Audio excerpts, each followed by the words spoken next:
Ini semoga silaturahmi pertama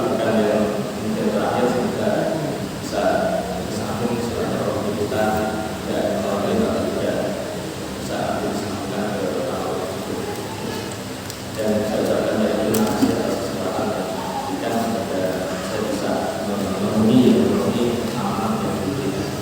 Bapak Ibu jamaah semua, saya akan coba sharing tentang hari ini tentang tapi tema yang sudah disampaikan Pak Syakir, yaitu tentang responsif atas panggilan Allah. Bagaimana kita itu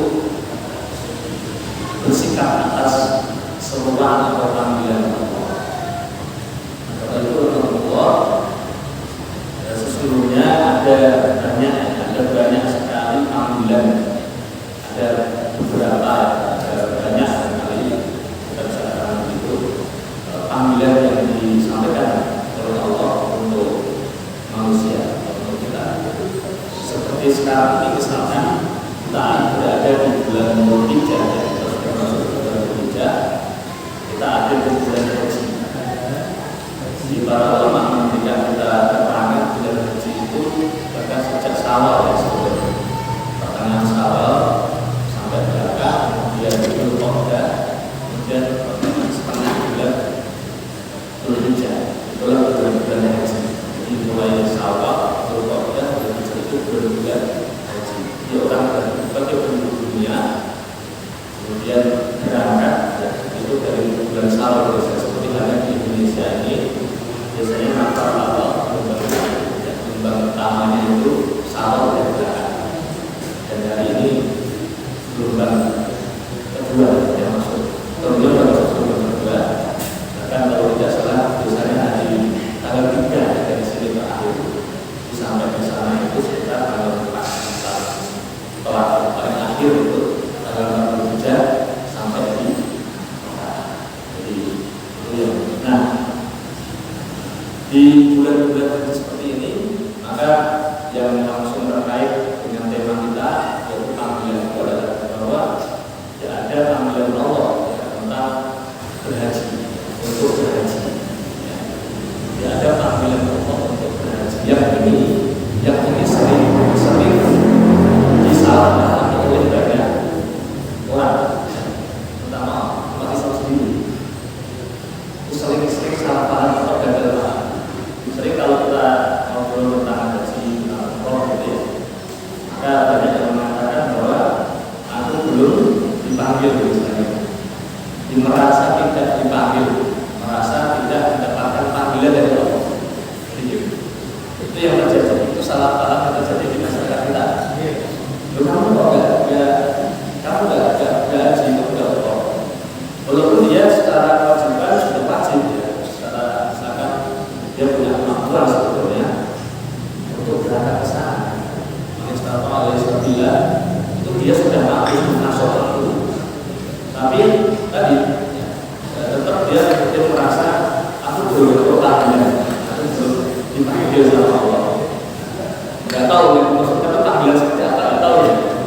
Nah, padahal kalau kita cermati ya ada satu ayat yang ini kalau kita kaji secara mendalam maka kita akan pahami kemudian bagaimana panggilan Allah dipanggil, yaitu di surah Al-Hajj ya, surah ke-22 ayat 27. A'udzubillahi minasyaitonir rajim. Wa adzim fin-nas bil hajji ya'tuka rijalan wa 'ala kulli dhamirin ya'tina min kulli fajjin. Wa adzim fin-nas, dan panggillah, serulah semua manusia. Bahkan kalau kita cermati panggilan haji ini, panggilan haji itu tertuju untuk semua manusia, ditujukan untuk semua manusia. Kalau kita baca di tafsir ayat ini, kita akan menemukan di antaranya satu riwayat bahwa ayat ini Allah memberikan perintah, Allah memerintahkan Nabi Ibrahim alaihissalam ya, untuk memanggil semua manusia. Jadi Allah memberikan perintah kepada Nabi Ibrahim untuk memanggil semua manusia, untuk menyampaikan panggilan. Ya tentunya sebetulnya itu panggilannya Allah yang kemudian ditugaskan kepada Nabi Ibrahim untuk memberikan panggilan. Dan yang dipanggil kemudian adalah semua manusia. Ketika Nabi Ibrahim menerima tugas atau perintah itu juga beliau sempat istilahnya sangkal, ya, menyangkal. Jadi apa bisa menyampaikan panggilan itu kepada semua manusia? Jadi Nabi Ibrahim sendiri juga memang merasa tidak mampu saat itu, ya, merasa tidak mampu menyampaikan panggilan. Yang dari sini juga, ya ini wajar, ya wajar kita pun sering merasa tidak mampu, ya, sering merasa tidak mampu. Ya, sama halnya Nabi Ibrahim juga merasakan hal yang sama. Ya, jadi beliau merasa tidak mampu untuk menyampaikan panggilan, sampai beliau pun kemudian mencoba untuk mencari tempat yang tinggi untuk menyampaikan biar panggilannya beliau itu, adanya beliau itu sampai ke semua manusia, semua orang itu maksudnya. Maka beliau naik, ada dua riwayat.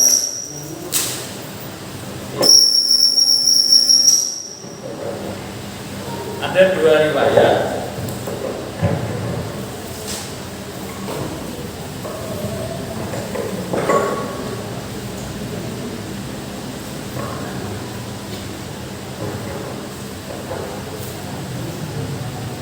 Ada yang mengatakan naik di Bukit Sofa, yang kedua ada yang mengatakan di Jabal Abu Qubais. Jadi naik di Jabal Abu Qubais yang hari ini, yang saat ini, kalau Sofa masih tetap ya, Sofa tetap beradanya tetap sama halnya seperti dulu awal. Kalau Jabal Abu Qubais sekarang menjadi perumahannya Imam Masjidil Haram. Jadi dibuatkan rumah di situ.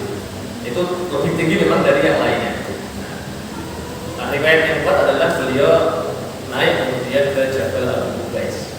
Beliau kemudian sampaikan itu, beliau adzan panggilan untuk disampaikan.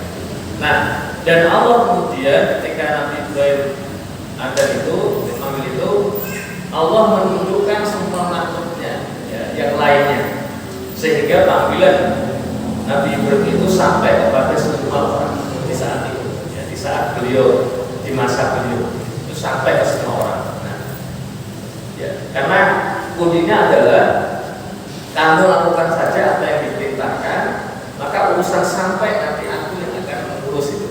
Ya, jadi Allah menyampaikan kepada Nabi Ibrahim seperti itu.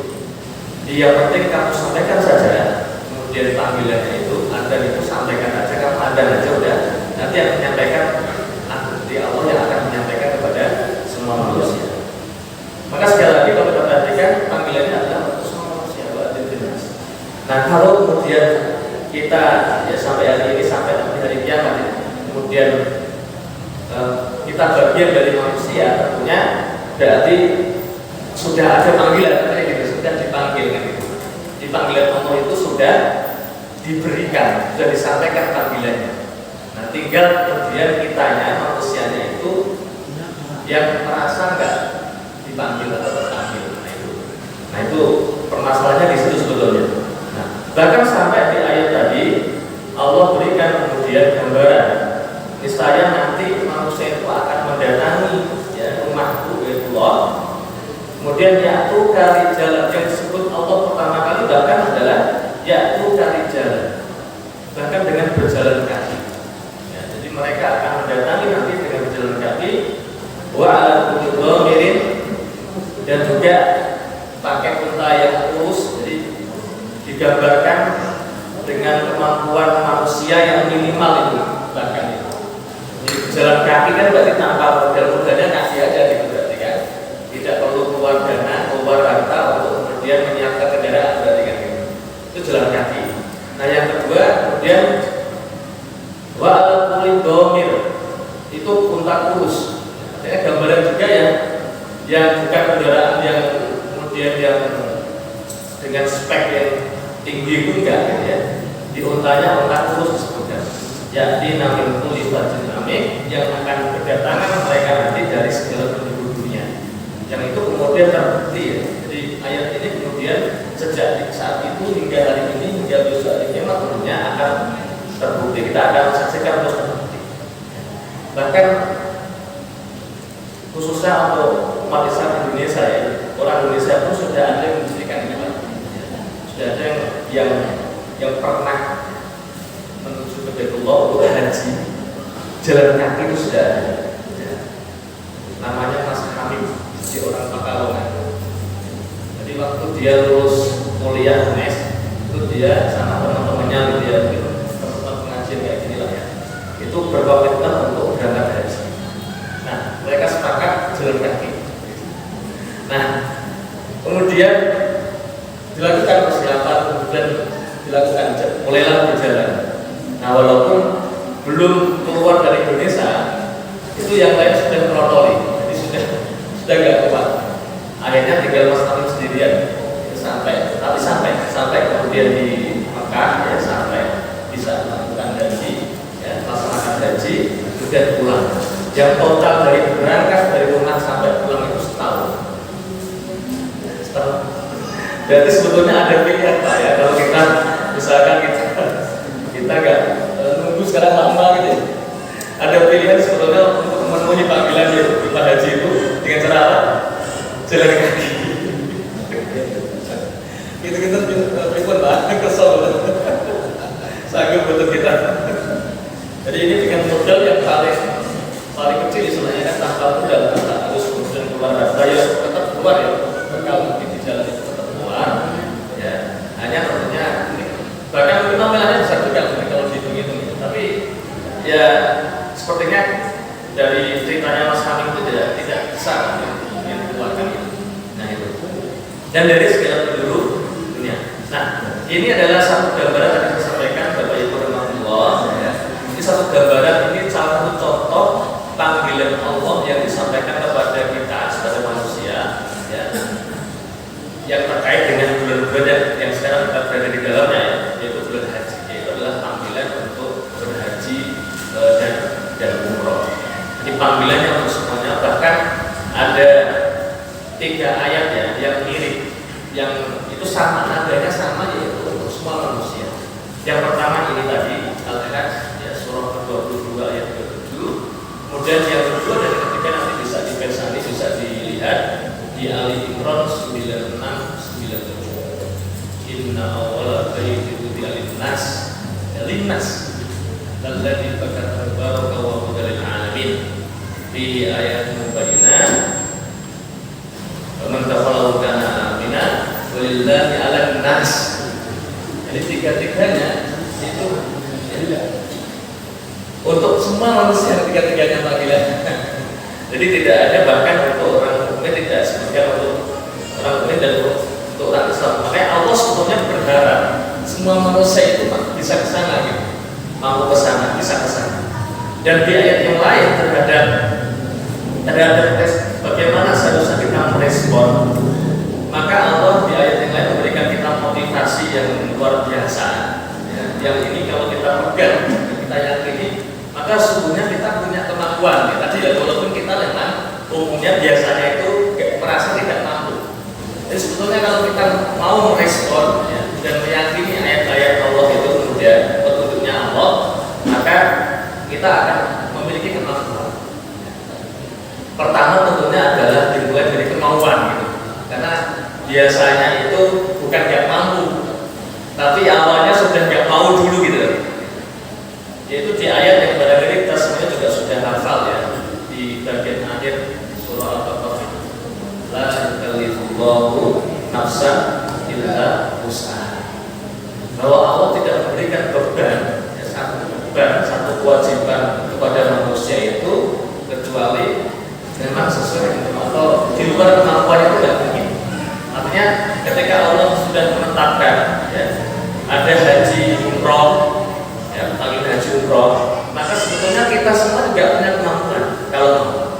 Tadi karena kita sudah belum punya kemampuan, gitu, ya, kita nggak punya kemampuan, maka upaya-upaya menuju ke sana itu kemudian kayak tertutup, atau kayak terhalang. Tapi untuk melakukan yang lainnya kita bisa. Nah, yang saya maksudkan misalkan adalah terkait misalkan tadi manis atau alaihi sabila, itu kan butuh harta, butuh dana, butuh harta. Nah, kita kadang-kadang untuk mengalokasikan, mempersiapkan atau mengalokasi dana ke sana memenuhi panggilan itu, karena tadi kita sudah merasa nggak mampu dulu, dan kemudian kita menyatakan nggak mau, kita nggak kuat. Akhirnya kita kemudian mengalokasikan ke yang lain, yang kadang-kadang kemudian kita mengkonsumsi apapun, yang barang ataupun apa saja yang sebetulnya itu tidak kita perlukan. Kadang-kadang kita tidak perlukan itu, tapi kita tetap keluarkan dana uang untuk ke situ gitu. Maksudnya gitu. Jadi misalkan kita beli apa, yang kemudian barang itu ternyata terpakainya itu kurang terpakai gitu ya. Bahkan kadang-kadang hanya tersimpan misalkan gitu. Nah, coba kita evaluasi barangkali di rumah kita, di kamar kita, atau di lemari kita, atau di tempat kita, di rumah kita. Barangkali ada barang yang model-model seperti itu. Model-model seperti itu. Dan kalau seperti itu kemudian kita kurangi, kita kemudian benar-benar ketika mau mengeluarkan harta itu kemudian kita berpikir dengan cerdas, kemudian kita berkeluarkan, maka tidak akan terjadi yang namanya kayak itu, yang sia-sia, yang kemudian berarti, yang kemudian tidak akan terjadi. Dan itu bisa kita pakai untuk kemudian mengalokasikan untuk dana. Kan ada model kemudian sekarang ada tabungan ya kan, tapi belum semua bank itu buka tabungan. Bahkan sekarang ada juga yang mengeluarkan modal talangan dan seterusnya gitu ya sekarang. Makanya kemudian ketika kita mengalokasikan dana itu sebetulnya bisa mungkin bisa. Nah ini satu contoh tentang panggilan, dan ini termasuk panggilan yang memang adalah panggilan yang sifatnya minimal kemudian ya ketika memberikan keterangan atau menafsirkan ayat wa atimul hajja wal umrah itu kemudian para ulama memberikan kita keterangan minimal kemudian seorang muslim, seorang mukmin itu berkewajiban minimal 1 kali seumur hidup. Jadi ini adalah contoh panggilan dari Allah tertuju pada seorang yang beriman, seorang muslim yang minimal dia harus memenuhinya sekali seumur hidup. Tapi kalau kita misalkan kita hitung begitu ya, kita cacah atau kita lakukan istilahnya apa ya, pendataan ya di umat Islam di Indonesia misalkan, kita menurut dengan persentasenya antara yang bisa ke sana dengan yang tidak besar yang mana Pak? Yang belum ke sana sama yang sudah ke sana? Kayaknya masih banyak yang belum. Persentasenya masih banyak yang belum. Ya tadi karena diantaranya barangkali karena kesalahpahaman atau kegagalan mereka memahami dulu tentang, bahkan mungkin memang belum sampai ayat ini kepada telinga mereka atau belum sampai ke mereka. Yang ini juga memang kalau kemudian 4 tahun hari ini kita mengkaji ini kemudian setelah ini jadi tugas buat kita ya. Bagaimana satu Rasulullah balik baru ayat. Jadi setelah ini kita punya kewajiban nih, karena sudah sampai kepada kita punya kewajiban meneruskan. Jadi minimal berarti Pak dengan nanti menyampaikan setelah ini tentang tadi misalkan contoh panggilan Allah kembali tadi ini ke keluarga. Kalau yang dengan bisa jangkau lah sebenarnya gitu. Jadi walaupun 1 ayat ini begitu dan seterusnya. Sehingga nanti tidak ada yang beralasan bahwa belum dipanggil gitu. Maksudnya begitu, kita sudah menyampaikan. Jangan sampai ada seorang muslim, seorang mukmin yang merasa tidak terpanggil. Sehingga kasihan nanti kalau kemudian ditanyakan ya, dihisab ditanyakan, loh, ayatnya sudah diturunkan. Ayat itu sudah diturunkan lama nih, 2 tahun sebelum kamu ada, kamu mengatakan belum dipanggil, itu maksudnya gimana? Jangan sampai seperti itu. Nanti tugas kita kemudian nanti menyampaikan. Nah, Bapak Ibu jamaah rahmatullah, selain kemudian panggilan itu ya, ada panggilan-panggilan yang lain. Yang pertama ada panggilan yang sifatnya harian. Jadi ada sebetulnya panggilan yang harian. Kita setiap hari itu juga sebetulnya dipanggil oleh Allah. Ya, ada panggilan Allah untuk kita. Ya, tentu saya yakin kita pada dengan sudah berpikir, saya dimaksud apa itu sudah tahu saya kira. Yaitu adalah adzan sholat fardu 5 kali paling tidak. 5 kali 5 waktu setiap hari kita juga dipanggil oleh Allah. Ya. Dari mana kita memahami itu bahwa itu panggilannya Allah? Di antaranya hadis Nabi SAW. Idza sami'ta nida fa'ajib da'illah. Apabila kamu mendengar seruan adzan, ya, panggilan adzan, maka jawablah, penuhilah seruan tersebut. Hadis sahih riwayat At-Tabrani. Jadi ini di antaranya dari mana kita dapat pemahaman bahwa adzan itu panggilannya Allah gitu. Ya ini sehingga kita nggak bisa nyangka lagi. Karena kita lagi yang belum paham ya, gagal paham lagi itu merasa nggak terpanggil juga. Malah mungkin ada kadang-kadang kekesalan itu. Wis ada nih atau yang lebih dari itu. Wah, beli kan kita ya. Nah, sampai kemarin mengeluarkan aturan nggak boleh pakai modal nah itu dan selesai. Nah, jadi itu panggilan harian yang disampaikan oleh Allah kepada kita, bahkan ya dengan keras kan, dengan adanya teknologi, ada toa, ada speaker dan seterusnya itu kemudian keras sekali. Yang memang kenyataannya saat ini PR kita masih banyak. PR kita masih banyak. Ya buktinya soft di masjid-masjid kita atau musola-musola kita masih sepi. Ini berarti PR kita masih besar berapa itu? Kita punya PR-nya, pekerjaan yang harus kita selesaikan ya, untuk bagaimana mengajak ya semua umat Islam itu untuk kembali menjawab ya, memenuhi seruan Allah. Yang ini panggilan harian ya, panggilan harian. Nah, kemudian selain panggilan harian ada panggilan yang bersifat pekanan ya, panggilan itu pekanan ya. Apa itu Pak? Yaitu panggilan untuk sholat Jumatan ya. Ya ayyuhalladzina amanu idza nudiya lis-sholati min yaumil jum'ati fas'au ila dzikrillah wa dzarul bai'. Dzalikum khairul lakum in kuntum ta'lamun. Dipanggilan untuk sholat Jumat ya, untuk Jumatan ya. Berjamaah di masjid fardu bagi terutama seorang laki-laki.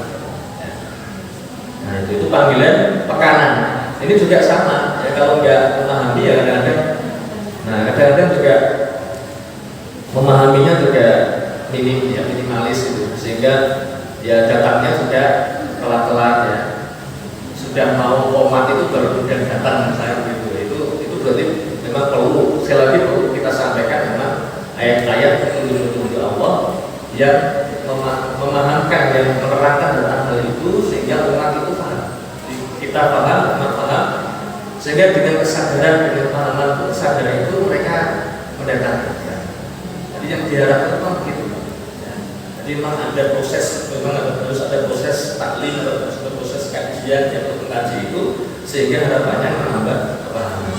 Nah, kemudian berikutnya adalah panggilan tahunan yang kemarin beberapa bulan lalu sudah kita lakukan ya, ini sudah berlalu dari kita, yaitu ya kewajiban yang tahunan, yaitu adalah puasa Ramadan, saum Ramadan. Ya kalau kita lihat sejarahnya, puasa itu sebetulnya awalnya dulu sejak Nabi Adam bahkan itu adalah yang diwajibkan puasa tengah hari, 3 hari di tengah bulan, yang sering disebut Ayyamul Bid, ya, hari-hari putih. Kenapa disebut hari putih itu saya baca di riwayatnya itu riwayat sejarahnya adalah ketika Nabi Adam diturunkan ke bumi itu maka menghitam tubuhnya. Nah di tanggal 13 dia puasa sebagai bentuk dia tobatnya, dia berpuasa ya. Kemudian memutih sepertiga. Tanggal 14 memutih 2/3. Tanggal 15 memutih semuanya. Maka kembali kemudian semula. Maka kenapa disebut hari-hari putih? Ayam putih itu sejarahnya begitu. Dan itu memang adalah kewajiban puasa sejak Nabi Adam. Itu adalah ayam putih dan sampai ke Rasulullah. Nabi Muhammad SAW juga melakukan itu, ya, melakukan puasa 3 hari tiap bulan sampai tahun kedua Hijriah ada turun ayat ya ayyuhalladzina amanu kutiba alaikumusiyam kama kutibal ladzina min qablikum la'allakum tattaqun. Nah, baru setelah itu kemudian kewajibannya nanti di ayat berikutnya itu syahrul ramadan alladzi unzila fihi dan seterusnya itu, maka baru berubah menjadi kewajiban yang wajib untuk umat Islam itu kemudian adalah puasa Ramadan 1 bulan penuh di setahun digabung di Ramadan pasca. Yang Rasulullah kemudian beliau tambahi ketika di Syawal itu dengan 6 hari itu, yang diantaranya adalah biar sama dengan sebelumnya. Kalau tadi per bulan 3 hari tengah bulan kali 12 kan 36. Nah, biar sama. Jadi 30 kurang lebih 29 tambah 6 berarti sama. Sehingga memang syariat yang dibawa oleh Rasulullah itu sifatnya memang tidak mengurangi yang sebelumnya, tapi justru menyempurnakan, melengkapi, menyempurnakan, dan lebih, kalau bahasa sekarang itu lebih humanis gitu ya, lebih manusiawi misalkan gitu ya. Satu contoh misalkan di zamannya Nabi Musa katanya, di zamannya Nabi Musa itu kan ketika seseorang melakukan kesirikan, kalau mau tobat itu kan harus bunuh diri Pak ya, seperti disampaikan oleh di saya di Al-Baqarah juga, itu kan begitu, harus membunuh dirinya, harus bunuh diri baru diampuni gitu saya. Jadi berat, tobat dari syirik di zaman itu berat karena harus bunuh diri.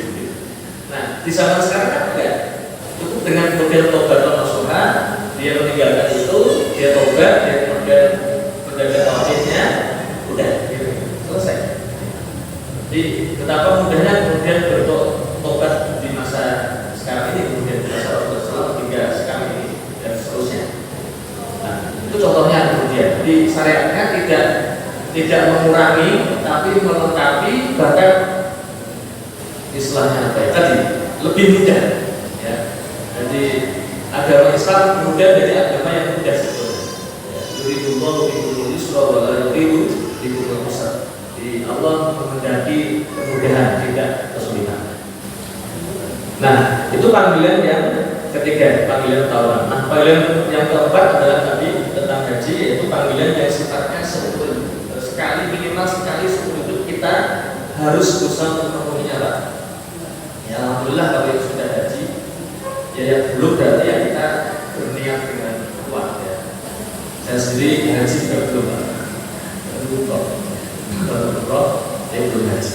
Ya terus berusaha, terus untuk niat. Nah daftarnya resmi berarti sing cepat ya.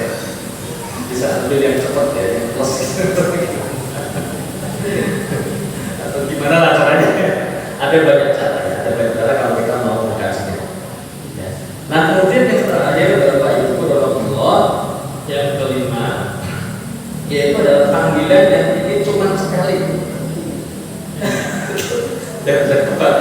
Jadi panggilan yang ini ya cuma sekali aja, tapi itu sudah berarti tanda selesai kita di dunia gitu. Yaitu panggilan al-maut, panggilan game over, jadi kematian. Nah, kita ketika panggilan itu datang kematian. Tapi panggilan itu kapan dirahasiakan kita tidak tahu, tidak ada yang tahu. Bahkan Rasul ya Nabi juga tidak ada yang tahu. Qul innal mautal ladzi tafirruna minhu fa innahu mulaqikum summa turadduna ila 'alimil ghaibi wasyahadah fa yunabbi'ukum bima kuntum ta'malun. Idza jaa ajalun la yastakhiruna sa'atan wa la yastaqdimun. Ketika ajal itu sudah tiba, sudah datang, maka tidak bisa ditunda sedetik pun, diinginkan atau diminta untuk maju juga tidak bisa. Maka ya sudah. Sudah. Hari ini tadi ada beberapa ya tokoh yang meninggal. Ya. Ada tetangga saya juga meninggal. Sebelumnya kecelakaan di ICU, terus tadi malam meninggal. Pas saya berangkat kerja dan pagi juga di jalan Mojokerto juga ada kecelakaan. Saya lihat kayak juga meninggal. Jadi kita semuanya pasti akan mati. Kullu nafsin dha'iqatul maut. Pasti akan mati. Ini juga bentuk panggilan Allah. Nah, kalau bisa kita berusaha bisa memenuhi panggilan yang pertama sampai keempat dulu tadi semuanya, ya sebelum kita dipanggil mau. Maka kita harus berusaha begitu. Maka bagaimana kita kemudian seharusnya merespon panggilan Allah? Nah, ada satu ayat yang tadi saya kutip di mukadimah di pembukaan tadi, yaitu Surah Al-Anfal ayat 24. Ya ayyuhalladzina amanu stajibu lillahi wa lirrasul idza da'akum lima yuhyikum wa'lamu anna Allaha yahulu bainal mar'i wa qalbihi wa annahu ilaihi tusyarun. Ini adalah bagaimana sikap atau respon kita dalam mendengar ketika mendengar panggilan Allah. Bagaimana respon kita, sikap kita bagaimana? Nah ini Allah berfirman, wahai orang-orang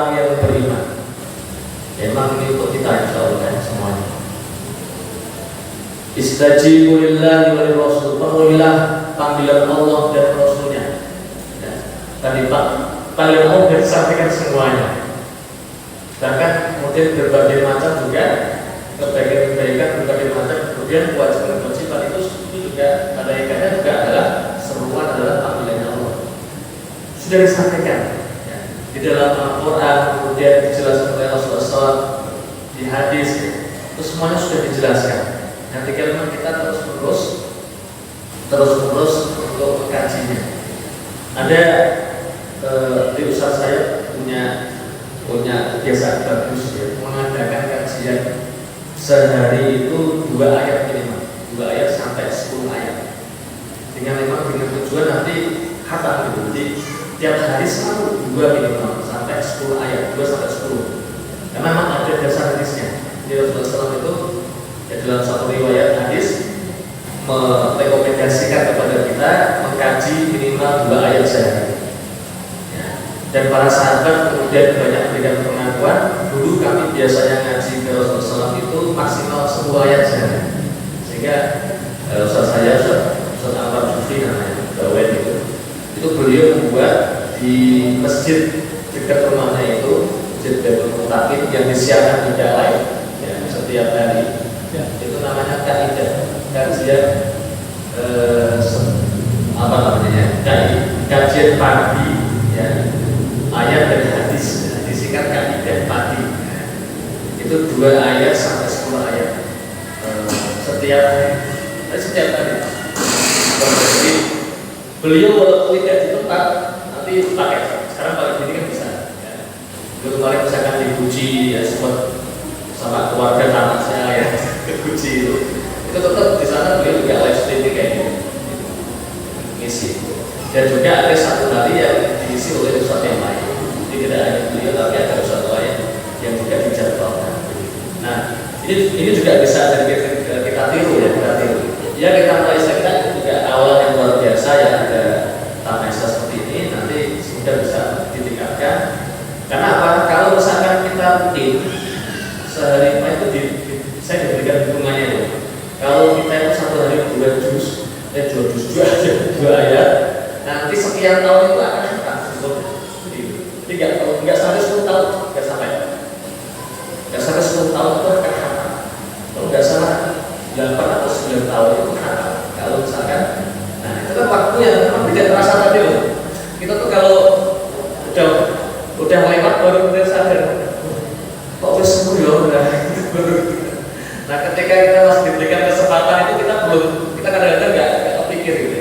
Nah itu nah ya sebelum misalkan foto itu ada ya kita paling nggak ya ini sudah saya sampaikan juga satu contohnya ya kita bisa lakukan di rumah. Misalkan kita tadabbur ya mandiri ya, kita misalkan ada Quran terjemah misalkan minimal atau Al-Quran bisa beli kita tafsir, nanti kemudian setiap hari kita upayakan untuk buka-buka gitu ya. Misal kalau tidak itu sesuai yang kita butuhkan, kita sedang ada masalah apa, kita butuh apa, itu kita bukanya itu.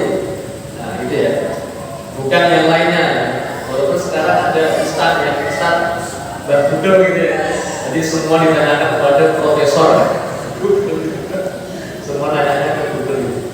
Nah itu punya batasan waktu. Suatu ketika ini tidak akan berfungsi. Nah, kalau kita nggak membiasakan diri untuk interaksi langsung dengan sumbernya, dengan Quran, dengan hadis, maka nanti kita akan nggak punya kemampuan apa nanti ya. Kalau saya mengalami motor nanti ya, kalau kita nggak punya kebiasaan untuk melakukan itu. Karena kalau kita punya kebiasaan, nanti lama-lama nempel Pak. Oke. Kenapa Al-Fatihah itu kita nggak pernah lupa? Karena diulang-ulang itu minimal 17 kali kan sehari dikelola. Nah demikian juga sebetulnya bisa kita duplikasi, bisa kita lakukan copy paste untuk yang lainnya kan begitu. Ayat yang lain maupun kemudian untuk hadis, untuk doa dan seterusnya kan begitu. Nah kembali ke tadi Al-Fatihah 4. Jadi Allah berharap kepada kita orang-orang beriman untuk memenuhi seruannya, ya, seruan Allah dan Rasul apabila ya Allah dan Rasul itu menyeru kita pada sesuatu yang sesungguhnya itu lima yuhyiku ya. Jadi membuat hidup kita lebih hidup, misalnya kalau bahasa kita itu biar hidup kita lebih hidup gitu istilahnya gitu. Nah, wa'lamu, nah kemudian Allah mengingatkan kita, anallaha yahulu bainal mar'i wa qalbihi. Ya. Maka sesungguhnya Allah membatasi antara manusia dan hatinya. Nah, kalau kita baca di tafsirnya, ini ditafsirkan ada dua. Yang pertama maksudnya adalah ketika kematian sudah datang, artinya sudah nggak fungsi lagi, sudah nggak bisa punya kemampuan lagi untuk memenuhi panggilan dan seterusnya. Atau yang kedua, kemudian ketika Allah kemudian menutup hati atau mengunci hati atau membuat atau ada halangan-halangan hati itu. Ya, alhamdulillah minta. Dan itu bisa terjadi. Bagaimana orang-orang bisa menjadi kafir, orang menjadi kemudian ya musyrik, ya jadi dan seterusnya itu karena hatinya mungkin sedang terkunci, tertutup ya ditutup, terkunci gitu. Terhalang, ada halangan, ada sumbatan yang kemudian tidak bisa membuat ya, hatinya itu hidup. Nah itu yang kita khawatirkan ini. Dan Allah sudah mengingatkan, wa'lamu annallaha yahulu bainal mar'i wa qalbihi wa annahu ilaihi tusyarun. Dan sungguh kepadanya lah kamu nanti akan dikumpulkan, dan nanti akan ditunjukkan kemudian akan ditunjukkan catatan kita selama di dunia.